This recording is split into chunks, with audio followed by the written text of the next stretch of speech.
Hola a todos, ¿cómo están? Espero que muy bien. Y tal parece que a Nicolás Lúcar se le acabó la franela, porque ha salido totalmente irreconocible, se ha sumado a las protestas contra Pedro Castillo y está exigiendo su renuncia. Un mes y una semana antes de las elecciones, y dije que iba a votar en blanco, y dije que no iba a votar por el profesor Pedro Castillo, y lamento decir que 8 meses después, lo que estamos viviendo es algo muy parecido al gobierno de Vladimir Cerrón: ineficiencia y corrupción. El profesor Castillo es una enorme decepción en este sector de la sociedad, en aquellos que lo hicieron presidente. Y en esta circunstancia el presidente tiene que asumir la responsabilidad, tiene que poner su renuncia sobre la mesa. Y este solo ha sido un pequeño adelanto de la tremenda revolcada que le da Nicolás Lúcar a Pedro Castillo. Y es que al parecer ya se les acabó la luna de miel y por fin Lúcar está despertando de ese sueño de amor que lo tenía cautivo y no lo dejaba ver la realidad. Esperemos que haya sido por amor y no por dinero. ¿Ustedes qué creen? Y de hecho en este video vamos a ver a un Lúcar totalmente irreconocible, indignado a más no poder, que se suma a las protestas contra Castillo y exige la renuncia de Pedro Castillo. También nos habla de la tremenda traición que ha cometido Castillo con la gente más humilde del Perú, a quienes ha usado literalmente solamente para llegar al poder y luego se ha olvidado de ellos. Y también Lúcar está exigiendo que se reinicien las investigaciones contra Castillo y inclusive está diciendo que jamás votó por él. Cosas bastante interesantes. Y aunque Lúcar no es alguien que tenga mucha credibilidad, la verdad es que es divertido ver cómo se sulfura y cómo se enoja. Así que comencemos. El 6 de junio del año 2021, Pedro Castillo Terrones fue electo legítimamente, legalmente, como presidente de la República. Pero una cosa es ganar las elecciones y tener la legalidad para ser presidente, y otra cosa es tener la legitimidad para ejercer el cargo.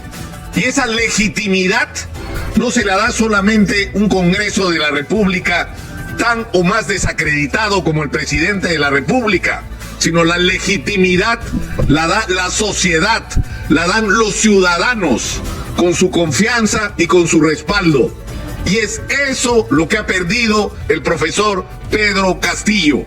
El profesor Pedro Castillo sí es el presidente legal de los peruanos, pero en este momento los peruanos no lo reconocen como su presidente legítimo. Esa es la situación real. Increíblemente, tras 8 meses, el presidente Castillo no solamente ha logrado que estén en contra suyo quienes no votaron por él, quienes tenían que instaurar un gobierno comunista en el Perú, quienes querían la vacancia presidencial, no solamente ha logrado que ellos estén en contra suya, sino que estén en contra suya y salgan a manifestar y sean los protagonistas principales de la protesta social, sobre todo en el interés del país, quienes lo hicieron presidente. Exitosa.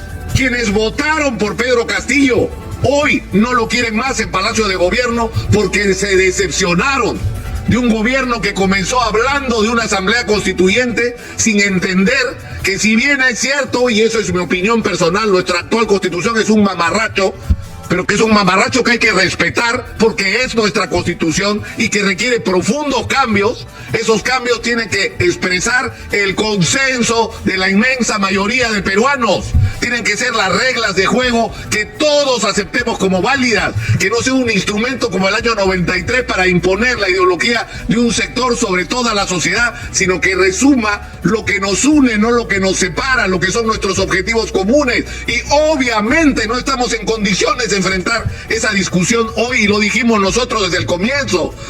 Y se han demorado meses en entender esa cruda realidad que el propio resultado electoral había hecho que le reviente en la cara, que las tareas en el Perú eran otras, que la pandemia había puesto en evidencia las enormes brechas y desigualdades en este país, que crecía en términos macroeconómicos y no resolvía los más elementales problemas de la sociedad, y que había que ponerse a trabajar en eso.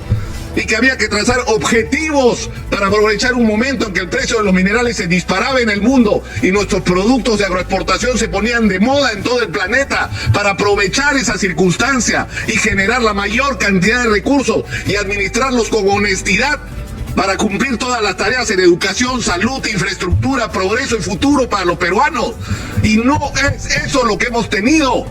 Hemos tenido 8 meses de improvisación.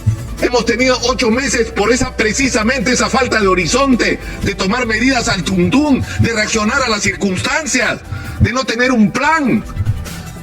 Y simplemente ocurrió lo que era inevitable: la gente se hartó, la gente se cansó de esperar. y lo que la gente quiere oír respuestas.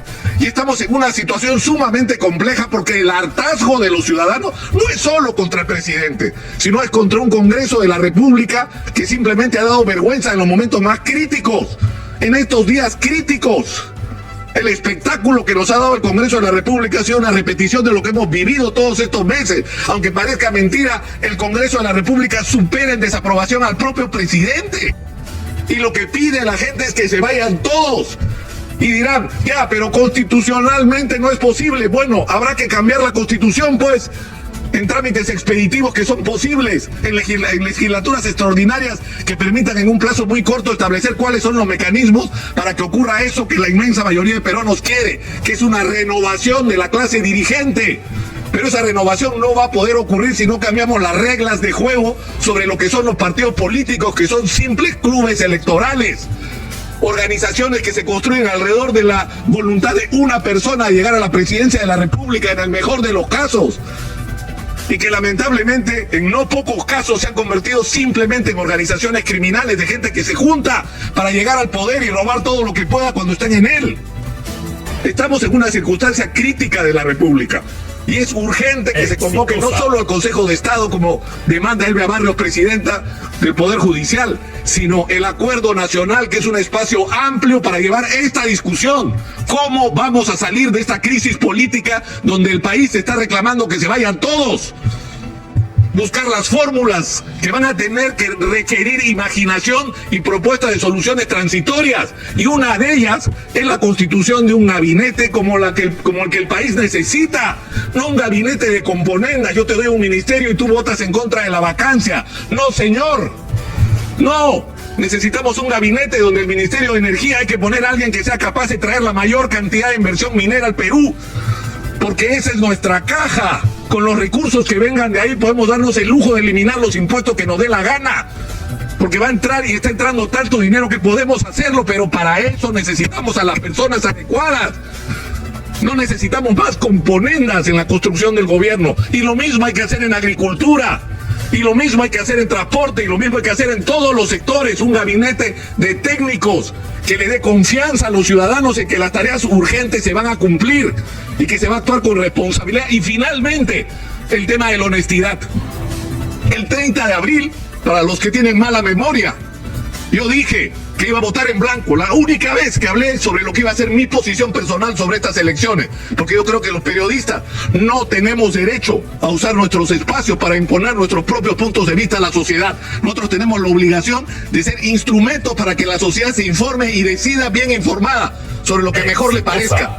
Pero yo abrí un espacio el 30 de abril, un mes y una semana antes de las elecciones, y dije que iba a votar en blanco, y dije que no iba a votar por el profesor Pedro Castillo, no por su comunismo supuesto, sino por la preocupación de que lo que ocurriera en el Perú fuera una repetición del gobierno ineficiente y corrupto de Vladimir Cerrón en Junín. Y lamento decir que 8 meses después, lo que estamos viviendo es algo muy parecido al gobierno de Vladimir Cerrón. Ineficiencia y corrupción, porque corrupción hay, y la pregunta es si esta alcanza al propio presidente, y el presidente no puede decirnos que él apoya la investigación de la Fiscalía. No, señor, no, señor, la Constitución de la República dice que si bien el presidente no puede ser acusado durante su mandato por delitos como el de corrupción, sí puede ser investigado, y sí debe ser investigado, y tiene que hacer esa investigación ahora. Y el señor Pablo Sánchez, fiscal de la Nación encargado, tiene que ponerse los pantalones y rectificar eso que hizo Zoraida Ábalos, y que habría que averiguar las razones para hacerlo, de negarse a hacer esa investigación ahora y pretenderla hacerla en el 2026. No, señor, no podemos esperar 4 años para saber la verdad.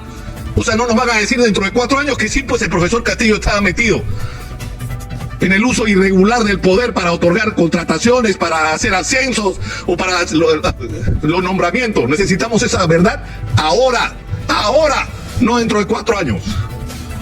En conclusión, creo que estamos en un momento crítico de la vida nacional y que el presidente de la República tiene que ser consciente de la enorme responsabilidad que tiene por haber decepcionado a millones de peruanos que tenían la esperanza de que un hombre como él, que venía de abajo, que era un profesor, un modesto profesor rural, que era un sindicalista, un luchador social, podía cambiar las cosas en el Perú y gobernar por primera vez para aquellos que siempre fueron olvidados y sobre todo en las últimas décadas. Y lo que ha producido el profesor Castillo es una enorme decepción en este sector de la sociedad, en aquellos que lo hicieron presidente. Y en esta circunstancia el presidente tiene que asumir la responsabilidad, tiene que poner su renuncia sobre la mesa. Eso tiene que ser el comienzo de esta discusión. Y para esto hay que tener el coraje de afrontar con responsabilidad, el lugar que cada uno quiere ocupar en la historia del Perú. Porque estamos en uno de esos momentos en los que se escriben los libros de la historia del Perú y una vez más se registra el papel que cada uno cumplió en ella. De esto se va a hablar dentro de 50 años. Cada uno tiene que escoger qué quiere que se diga de lo que cada uno hizo. Increíble pero cierto, al menos por una vez estoy de acuerdo con Nicolás Túcar. No en todo obviamente, porque acá por ejemplo está tratando de lavarse las manos diciendo que siempre ha sido imparcial, cuando eso es totalmente falso. Desde el comienzo Lúcar ha sido un tremendo franelero y su misión principal ha sido la de hacer ver a Castillo como alguien bueno y honesto, y lamentablemente ha convencido a un montón de gente de que Castillo es alguien en quien se puede confiar. Así que Lúcar, si te arrepientes, pues arrepiéntete de corazón y pídele perdón al Perú, pero no vengas a lavarte las manos, pues. Lo que sí es interesante es ver cómo todos se le están volteando a Castillo, hasta los que estaban férreamente de su lado, como es tu caso, Lúcar. La verdad que a estas alturas Castillo está totalmente solo, así que ojalá que te haga caso y que renuncie. Y también que se lleve el Congreso de paso, porque la verdad que el Congreso nos ha decepcionado totalmente. Ya nos demostró que están del lado de Castillo y no del lado del Perú. Obviamente no todos los congresistas, porque hay unos congresistas que realmente valen la pena, pero lamentablemente son muy pocas excepciones. Así que sí, estoy de acuerdo también en eso, que se vaya el Congreso y sobre todo que se vaya Castillo. ¿Y ustedes qué piensan de todo esto y de todo lo que dijo Nicolás Lúcar? Los estaré leyendo en los comentarios y si les gustó el video, por favor suscríbanse a este canal y activen la campana de notificaciones. Muchas gracias de antemano, ahora sí me despido y hasta la próxima.